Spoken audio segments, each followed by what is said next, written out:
Court of India has issued notice in a petition filed by a same-sex couple seeking legal recognition of their marriage in India.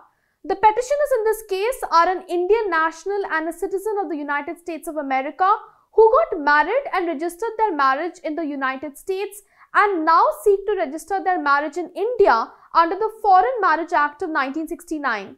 The matter was listed before a bench comprising Chief Justice of India D.Y. Chandrachud and Justice P.S. Narasimha. Today, senior advocate Anand Grover appeared on behalf of the petitioners. Last month, the Supreme Court had issued notice on a batch of petitions seeking recognition of same-sex marriage under a different legislation, that is the Special Marriage Act of 1955. We have made a detailed video on this development as well, the link to which has been given in the description box below. The petitioners have approached the Supreme Court seeking a declaration to the effect that the persons belonging to the LGBTQIA+ community have the same right to marriage as their heterosexual counterparts. It has been argued that denial of such a declaration is violative of the rights of the community guaranteed under Articles 14, 19 and 21 of the Part 3 of the Constitution of India. In order to augment their arguments, the petitioners have relied upon various landmark judgments of the Supreme Court, including Navtej Singh Johar v. Union of India and Nalsa v. Union of India.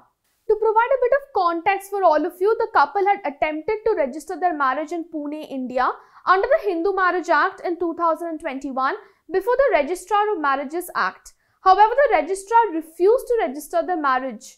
This year, they wrote to the Indian Embassy in Washington, D.C. to register their marriage under the Foreign Marriage Act.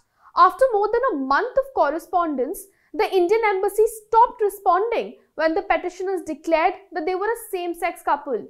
Following this, their request was denied and the petitioners were subjected to degrading treatment at the Indian Embassy at Washington, D.C. In this backdrop, they seek a declaration that they have a right to register their marriage under Section 5 of the Hindu Marriage Act of 1955 and under Section 17 of the Foreign Marriages Act of 1969. They also challenge the refusal of the Indian Embassy to recognize their marriage as unconstitutional.